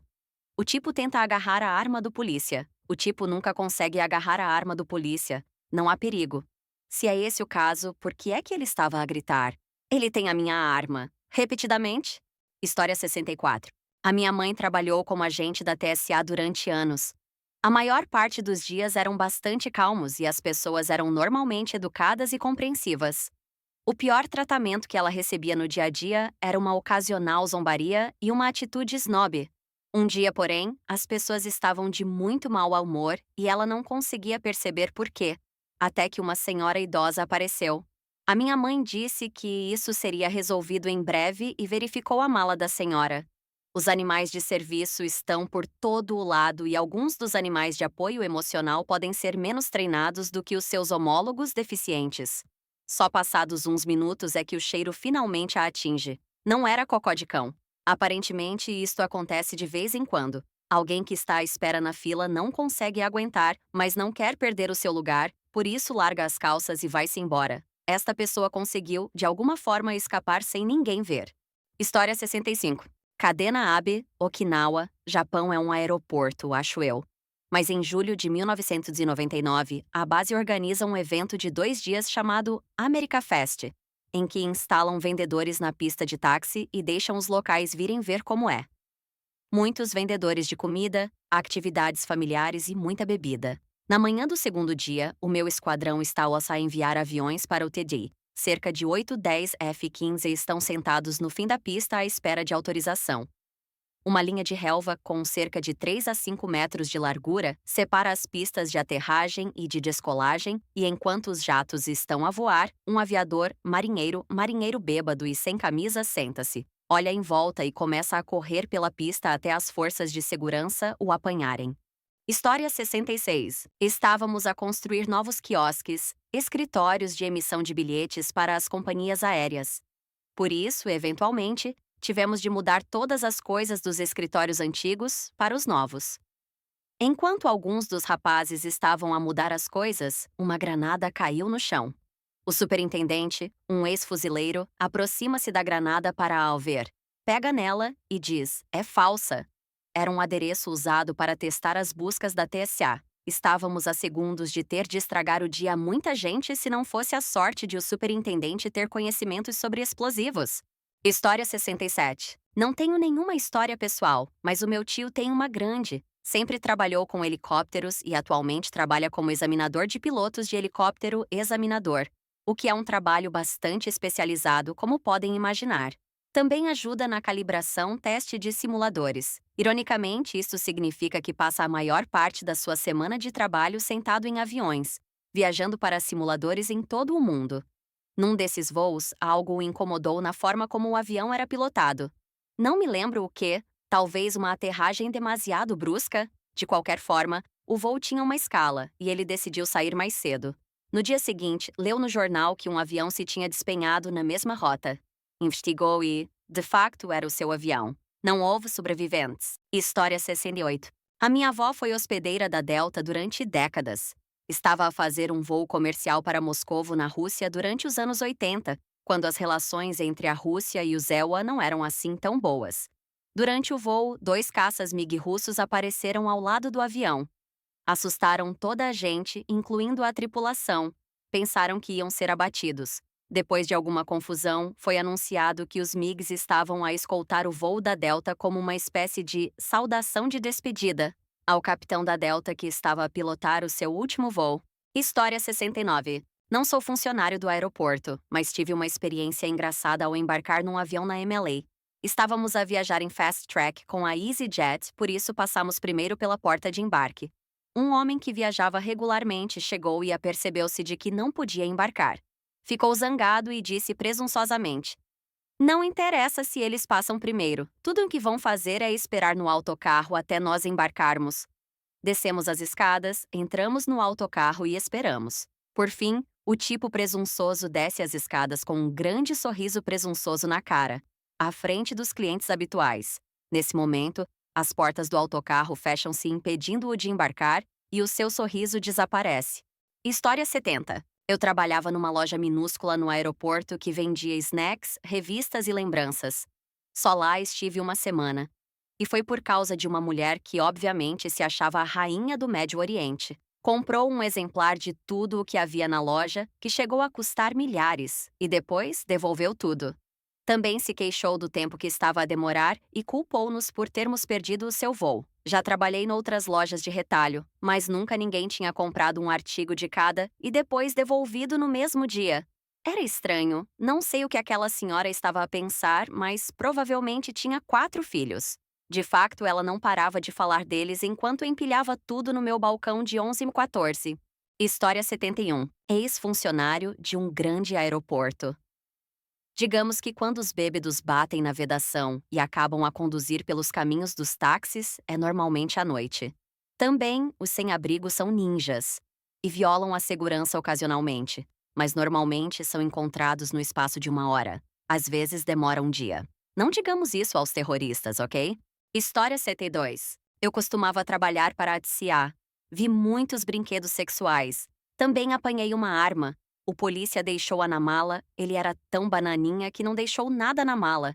e ficou irritado até a tirarmos de lá. Um velhote tinha um enorme bildo de borracha. Disse que era da mulher, mas estava a viajar sozinho. Um homem de negócios japonês, vi a mala dele e ele tinha um brinquedo tipo lanterna num saco. Fechei-o, nem lhe toquei e disse-lhe para ter um bom dia. Também vi urnas e cinzas de pessoas e uma vez não sabia que era a urna de alguém cheia de cinzas. Não era suposto deixá-la rolar para os rolos. Por respeito e cortesia, tiramo-la e entregamo-la ao passageiro. Mas o meu teso não me informou que estava a passar a urna, por isso deixei-a ir e senti-me mal. História 73. Uma rapariga tentou levar o seu caniche adulto como animal de apoio emocional. Bem, a nossa política é que qualquer animal, incluindo os animais de serviço, só pode ir a bordo se couber no espaço designado para as pernas do passageiro. Se invadir o espaço pessoal já limitado de outro passageiro, não é permitido ir. Quando ela se ia embora, o cão dela cagou imenso no chão do aeroporto. E andava a passear, cagando por todo lado. Um agente da polícia do aeroporto viu isto acontecer e aproximou-se dela. Pediu-lhe gentilmente para limpar aquilo. Ela olhou-o nos olhos e disse: "Raios, não", e depois foi-se embora. O aeroporto é um sítio de loucos. Tenho uma história destas para quase todos os dias em que trabalhei. História 74. A minha mãe trabalhou na Southwest durante algum tempo, especialmente durante o 11 de setembro. Ela estava em Islip, Long Island, e tinha recebido a chamada sobre o encerramento do aeroporto, e não só. Por isso estava a ficar louca a fazer o que tinha a fazer, tendo em conta que o ataque era talvez a 4 horas de carro e ninguém sabia de nada. Ela estava compreensivelmente assustada, mas calma e controlada. Entra o Git McGee. Por que é que estamos atrasados? Isto é ridículo? Senhor, nós... Não, isto é ridículo. Quero apanhar o meu voo. Senhor, estamos a ser alvo de um ataque. 2 aviões acabaram de embater no World Trade Center. Gostaria de ser o próximo? Olhe para a televisão à sua esquerda. Ela disse que nunca tinha sido assim com um cliente, mas estava tão estressada e aquele tipo não estava a ajudar. História 75. E mais uma, o piloto de um dos nossos aviões mais pequenos pediu descongelamento. Ele é muito exigente quando se trata de pulverizar o seu avião, por isso saiu para inspecionar quando pensava que a equipa já tinha terminado. O caminhão de descongelamento estava do outro lado do avião e a equipa não o viu sair. Felizmente, era uma pulverização indireta que saía do avião e não diretamente do bocal a alta pressão. O voo atrasou-se enquanto ele corria para dentro para mudar de roupa, praguejando durante todo o caminho. História 76. Obrigatório. Eu não trabalho num aeroporto, mas o pai do meu amigo trabalha na segurança. Ele contou-me o caso de uma senhora grávida que passou pelo aeroporto com um capuz cor-de-rosa. No aeroporto onde ele trabalha, tem os novos scanners corporais que tiram uma imagem tipo raio-x à medida que se passa. A senhora passa e o pai do meu amigo é avisado pela colega que está a verificar o ecrã. Ela aponta para a senhora e diz: "Parece-te um bebê?" A mulher tinha um frango cozinhado no capuz. Quando questionada sobre isso, começou a comê-lo o mais depressa possível, enquanto estava coberta de penugem cor-de-rosa. História 77. Finalmente chegou a minha vez de brilhar. Um canguru que estava a ser transportado escapou e correu pela zona da rampa. Foi um espetáculo e tanto. Acabei de encontrar um artigo de jornal sobre o assunto, mas não menciona como deu um pontapé num funcionário. Acho que as pessoas não se apercebem da quantidade de coisas interessantes que são carregadas nos aviões. Já carreguei galinhas, cobras, num avião, cadáveres. História 78. Trabalhei um pouco na segurança de carga em Miami. Já publiquei isto antes, mas aqui vai outra vez. Estava a trabalhar na máquina de raio-x. Normalmente não se consegue perceber o que é que o pato estava a passar pelas máquinas, mas desta vez chamei o meu supervisor a rir à gargalhada. O carregamento tinha mais de 1 tonelada de bananas de borracha gigantes e tampões para o rabo que pareciam destinados a elefantes que iam para uma Venezuela. E estou a falar de bananas enormes. História 79. Eu não trabalho num aeroporto, mas quando estava a viajar para casa havia um beagle a farejar toda a gente à medida que passavam para se certificar de que não tinham nada de ilegal. Depois, esse beagle ouviu o cão de alguém a ladrar que tinha acabado de sair do avião. Foi aí que o beagle saiu do avião e estava todo pronto para brincar. A polícia não conseguiu fazer com que o beagle se acalmasse porque ele só queria brincar. História 80. O meu pai trabalha para as companhias aéreas, e acho que a história mais engraçada, assustadora que me contou foi quando ele e alguns outros estavam a carregar contentores para um avião. Um tipo deixou cair acidentalmente um contentor, e quando o apanhou de volta, o contentor abriu-se e havia uma cabeça decepada e vários membros humanos, todos embalados em sacos transparentes. Este pacote ia para um local médico, daí as partes do corpo. História 81. Não trabalho num aeroporto, mas estava de visita a Las Vegas e levei o meu portátil comigo. O tipo fez aquela coisa de passar a zaragatoa pelo teclado e gritou: "Temos um positivo." História 82. Uma vez, ao tentar evitar ser cercada, comecei a falar, a andar. Correr para longe da porta de embarque a um ritmo muito acelerado. Perdi o equilíbrio e fui a deslizar pelo chão do terminal. O meu Starbucks entornou, os meus 2 escorts caíram, mas disseram-me que tudo foi muito gracioso. Durante o voo, ainda tive de servir os passageiros que me viram cair. Recebi pequenos comentários aqui e ali sobre como alguém me iria apanhar. Ou não tropeces. História 83. Trabalho no centro de manutenção de uma grande companhia aérea doméstica em SFO. Um dia, um estranho apareceu na nossa loja a perguntar a quem se podia candidatar a um emprego lá. Depois de algumas perguntas, descobrimos que ele não era um empregado e que tinha saltado uma vedação de arame farpado e andava a vaguear pela propriedade do aeroporto sem um crachá. História 84. Estava a conduzir o meu pequeno buggy quando fui atingido por um Siege Delta 900 que tentava entrar na porta de embarque. Cerca de 10.000 guardanapos voaram para as pistas, fazendo com que os aviões se desviassem para a esquerda e para a direita. História 85. Por 2 vezes, tive mães a tentar passar os seus bebés pelo raio-x. Eram demasiado preguiçosas para os tirar da cadeira do carro. E em ambas as vezes fui alertado por passageiros que gritavam, choravam com a mãe. Eduquei-os com gritos e agradeci a multidão. Fiz o raio-x a um cão, o dono não queria pagar e meteu-o numa mala normal.